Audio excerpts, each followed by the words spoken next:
នាថ្ងៃទី26 ខែវិច្ឆិកា ឆ្នាំ2013 នៅឃុំហាន់ជ័យ ស្រុកកំពង់សៀម ខេត្តកំពង់ចាម បានប្រារព្ធពិធីសម្ពោធស្ថានីយ៍ទឹកពិសា OV ក្រោមអធិបតីភាពលោកជំទាវ ខុង ស៊ុនអេង អភិបាលរងខេត្ត តំណាងដ៏ខ្ពង់ខ្ពស់អាយុដំ លន់ លំថៃ អភិបាលនៃគណៈអភិបាលខេត្តកំពង់ចាម អញ្ជើញចូលរួមនាឱកាសនោះមានលោកស្រិន ពុទ្ធី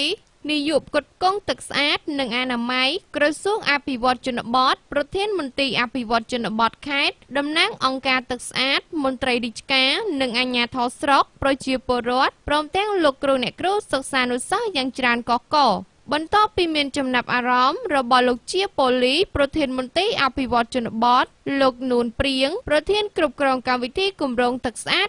1001 បានជម្រាបជូនអំពីប្រវត្តិរបស់អង្គការដែលបានដំណើរការជាទ្រង់ទ្រាយតូចចាប់តាំងពីឆ្នាំ 2004 និងភាពជោគជ័យ ព្រមទាំងបានទទួលស្គាល់ពីក្រសួងមហាផ្ទៃ និងកិច្ចសហប្រតិបត្តិការពីក្រសួងអភិវឌ្ឍជនបទចាប់តាំងពីឆ្នាំ 2011 មកដល់បច្ចុប្បន្ន លោកបានបន្តថាដើម្បីសម្រេចគោលដៅគម្រោងអង្គការ 1001 បានកំណត់ទស្សនវិស័យថាធ្វើឲ្យប្រសើរឡើងនូវសុខភាពដល់អ្នកភូមិក្នុងសហគមន៍ជនបទកម្ពុជាតាមរយៈទឹកមានសុវត្ថិភាពនៅផ្គត់ផ្គង់ប្រកបដោយនិរន្តរភាព ជាពិសេសក្នុងដំណាក់កាលទី 1 ចាប់តាំងពីឆ្នាំ 2005 ដល់ឆ្នាំ 2011 អង្គការបានដំឡើងស្ថានីយ៍ផលិតចំនួន 60 ទីតាំងស្ថិតនៅភាគពាយ័ព្យនៃប្រទេសកម្ពុជា ដំណាក់កាលទី 2 ឆ្នាំ 2012 ដល់ 2014 និងការទទួលបានកិច្ចព្រមព្រៀងជាមួយក្រសួងអភិវឌ្ឍជនបទអង្គការ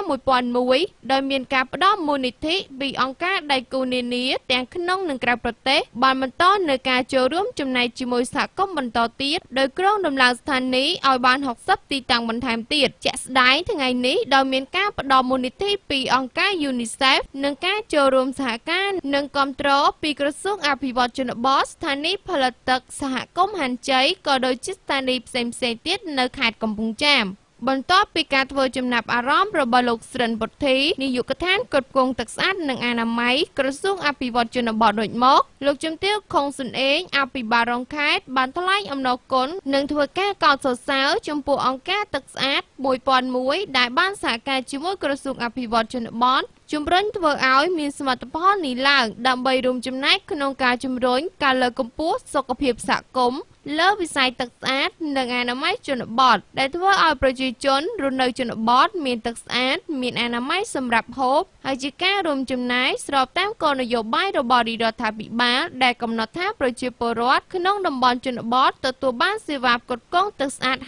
50% នៅឆ្នាំ 2015 ខាងមុខ លោកជំទាវមានប្រសាសន៍ថាបើយើងមានស្ថានីយ៍ទឹកស្អាតគឺយើងពុំបាច់ដាំទឹកឲ្យពុះទៀតឡើយព្រោះថាទឹកស្អាតនេះគឺមានសុវត្ថិភាពដោយទឹកដែលយើងដាំឲ្យពុះដែរម្យ៉ាងទៀតវាបានរួមចំណែកការកាត់បន្ថយពេលវេលាដាំទឹកនិងកាត់បន្ថយការប្រើប្រាស់អុសសម្រាប់ដាំផងដែរ លោកជំទាវ ខុង ស៊ុនអេង បានប្រាំភ្ញាក់ចំពោះអ្នកពាក់ព័ន្ធគ្រប់លំដាប់ត្រូវយកចិត្តទុកដាក់ថែរក្សាសមិទ្ធផលថ្មីនេះជាប្រយោជន៍រួមជាពិសេសត្រូវមានការពង្រឹងសមត្ថភាពដល់ក្រុមការងារពាក់ព័ន្ធដើម្បីផ្គត់ផ្គង់ទឹកស្អាតដល់សហគមន៍សម្រាប់ទទួលទានមិនប៉ះពាល់ទៅដល់សុខភាពពោលគឺត្រូវមានការត្រួតពិនិត្យអំពីគុណភាពនៅលក្ខណៈបច្ចេកទេសឲ្យបានត្រឹមត្រូវបំផុតនិងប្រកបដោយគុណភាពប្រសិទ្ធភាពគណៈអធិបតីបានអញ្ជើញកាត់ខ្សែបូសម្ពោធដាក់ឲ្យប្រើប្រាស់ជាផ្លូវការនៅស្ថានីយ៍ផលិតទឹកសហគមន៍ហាន់ជ័យចាប់ពីពេលនេះតទៅ